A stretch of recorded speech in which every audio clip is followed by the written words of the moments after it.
Well, hey everybody, and welcome back to another one of our Momentus Innovators Circle videos.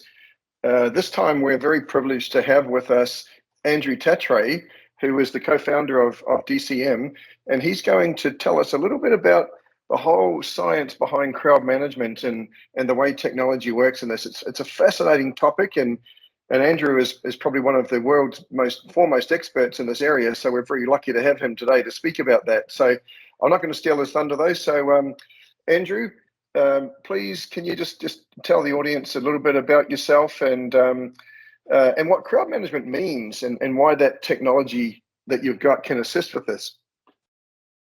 Thanks, Steve, and hello everyone, and hope you're having a great day. Look, I've been a crowd manager for 43 years now. You can tell that on the wrinkles on my face. But one of the priorities is that clients hire crowd managers as the trusted people to help keep their audience safe. In venues, you need someone who's strong, who can intervene, who can observe what's going on, who can understand what's happening with the crowd. And recently, in the last 20 years, the technology to consider congestion bottlenecks has sort of really required a technological platform.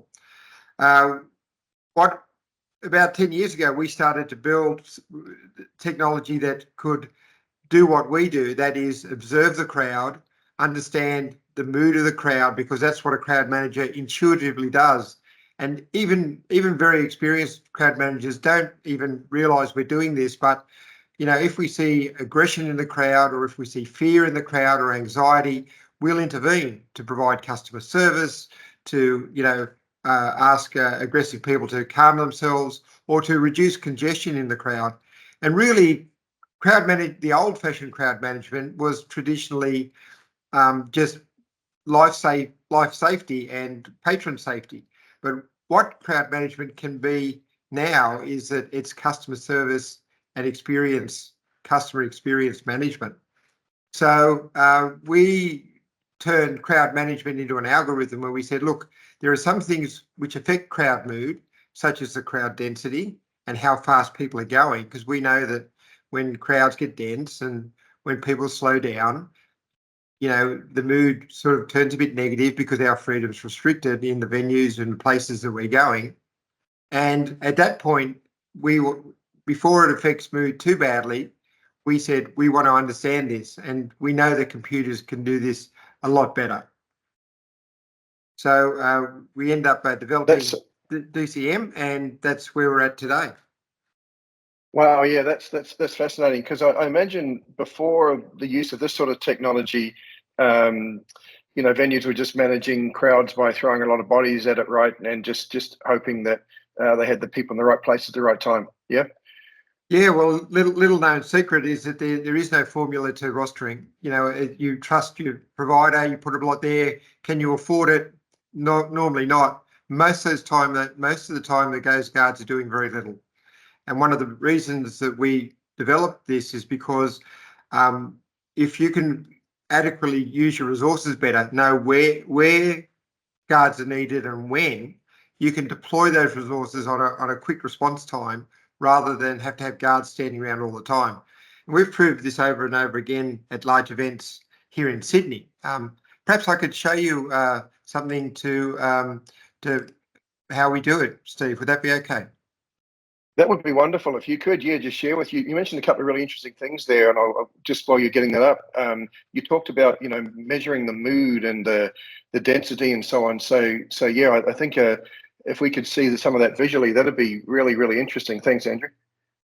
So this is a 3 or 4 cameras around the Vivid Darling Harbour area around Sydney. On the right-hand side, you can see these are all the zones that we've been looking at, and in Sydney we have this fairly large event where 200,000 or 300,000 people turn up, sometimes each night, over a 2-week period to look at the sculptures and light shows in and around the harbour. And you can see up on the top right of the screen how we've got around 150 cameras activated collecting crowd data. And where my cursor is now down here, this camera is an alert, and that means it's got a yellow alert saying that it's detected some sort of negative mood in the crowd at some time. And if you see now down on the bottom of the graph, it's detected that there's a negative mood represented by this peak on the right-hand side. And if you're in the control room and you're an experienced operator, you'd look at that and go, I can't really see anything wrong with that, because as a human, you can't really count the smiles and frowns. And what this software does is it grabs every person, every head, every face it can see, looks at whether it's a smile or a frown, and see that's a positive mood or a negative mood. Because when people are in a crowd, their faces tell a very accurate story about the way they're feeling. As soon as you start talking to them, they put on a face that they want you to see. But when within the crowd, they have. At this point in time, where you see my cursor down in the bottom right-hand corner at the moment, Steve, this has set off a mood alert where the guard in this area here, you see the fluoro shirt, our security guard there, will get a text message saying that a negative mood has been detected, and he'll have some directions to follow when he does get negative moods and to know what to do. And a short time later, the guard has reacted and moved from one position to another position. A supervisor's come in to help redirect the crowd, and the crowd mood has turned from negative to now positive. You see down on the left-hand side here, we have positive. Are you seeing that okay, Steve? Will the audience be able to follow my movements on that with my broad Australian accent? Absolutely. No, absolutely. And, that's great, Andrew. Yeah, very clear. Yeah, so normally in a position like that, we have 4 to 6 security guards, because it's a bottleneck congestion that we know that has a problem. 95% of the time, those guards aren't needed. 6 guards aren't needed. What we do is we get rid of 2 of the guards, so we reduce it by 33%. We get rid of another third of the guards and put them on a roving patrol, and we leave 2 guards in that area. So essentially, by understanding when you need resources and where you need resources, I've reduced the staffing to 1/3 of what it was, and then added a mobile response to go there when they're needed. And by doing that, we save the client at least 1/3 of the money, and we make things a lot more efficient and a lot more understanding. And when you do it on a large scale, like we do in Sydney, where we had 600 guards over the city, and you save them 200 guards on a busy night, that's a substantial saving.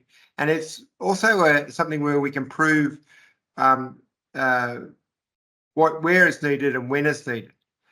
Police and authorities love it because it shows them where they may need to interact and where they don't. It's also really good for learnings and teachings, because as we know, in today's world, to get experienced crowd managers is more and more difficult, because there's so many options for younger people rather than crowd management. And so we produce a reports summary field where you can go to the summary and select a day and an hour, starting time, and this, once you've got this data, it's infinitely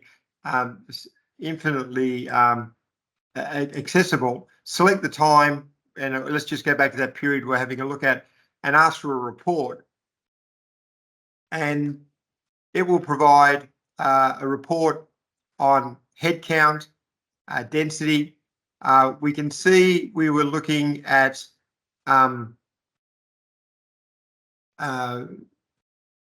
this period here around 6:15. Sorry, it's 7:15, where the flow rate changed and the density changed, and we can provide an understanding of what the mood was at the time. And you can see we've got a small percent happy, medium percent content, around 20% of the 25%, and a very small amount angry and a very small amount sad. So that's generally a positive mood. It's because I've taken a larger period, but you can do this hourly or 15 minutes. And we create graphs like this so we can see what's happening. So if we go to, so this helps us manage live, it helps us reduce staff, and helps us give evidence for people on the ground.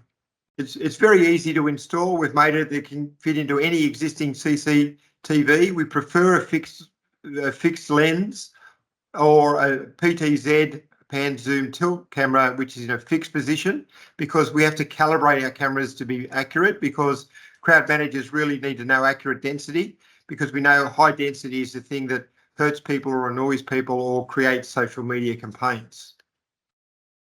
Right. Wow. So much information there, and it's sort of triggered a few questions. So to be clear, first of all, when you say you're measuring the mood of the crowd, it's not facial recognition software as such, then, right? It's doing that recognition of the mood of the folks versus who they are, right? Yeah. So privacy in today's world is highly valued. We use the Digital Trust in Public Places and Routines platform. We're accredited with them because, firstly, we don't collect any vision, we don't identify any faces, and we only use parts of faces to, i.e., count smiles and frowns. And this is really important for people who attend venues and showgrounds and fairs and public places to know that their data isn't, and their faces aren't being used for other purposes. All we do is count, is there a smile or is there a frown, put that on a graph, and give a continual flow of graphs all the way through to help crowd managers understand the generalized rolling mood of the crowd. It's never an individual and never a time. So privacy is our top priority. We comply with GDPR and the Illinois Privacy Act, which is the strictest in the US. Wow, great. And you mentioned before about how someone in the control room can't really doesn't have the capacity to be able to from a human's perspective recognize those that sort of mood that's going on. In your opinion, how much more efficient do you think this is, having this sort of technology to do these observations rather than relying on a human themselves? Yeah, so we invented this, first started building in 2018. We've been using it now for 4 or 5 years. At big festivals and fairgrounds, it's just amazing how quickly it can tell you when the moods are starting to change. At times we get 4 to 7 minutes warning that the mood's changing before even myself, as I think an experienced crowd manager, can detect I should do something. Quite often we think the machine's not working correctly, and then we leave it. And we do things by blocking an entryway in a fairground and watching the response. And you can see nearly immediately. For example, at train stations, if the platform manager makes a bad announcement or an aggressive announcement, we see a peak in negative mood. So we see people react to someone not enjoying that sort of mood. Maybe, and we've used it quite often in America, particularly in some festivals in Las Vegas. Are you interested to sort of see a little bit of that too, Steve? Absolutely. That was actually going to be my next question. Was can you just give an example, like Vivid in Sydney is a great example of a major event where there's a lot of crowd movement. But yeah, just for the global audience, the idea of what other festivals and areas that it's been used for example, in the US would be great. Yeah, so we were lucky enough to go to the Vegas late last year and do some trials there, and we're continuing the work with concert promoters in Vegas for a number of reasons. In America for a number of reasons, and we're very excited because the American crowd managers and the festival and event managers understand that if they provide this sort of data to their security contractors, it helps the security contractors make better decisions and avoid situations. It also in America they put a data screen on the stage so the artists could see when density was high. This is the screen you can see now is the festival grounds in Las Vegas, and the green boxes are where we had cameras around the stage, and this was us setting out and calibrating the cameras late at night in front of the barrier.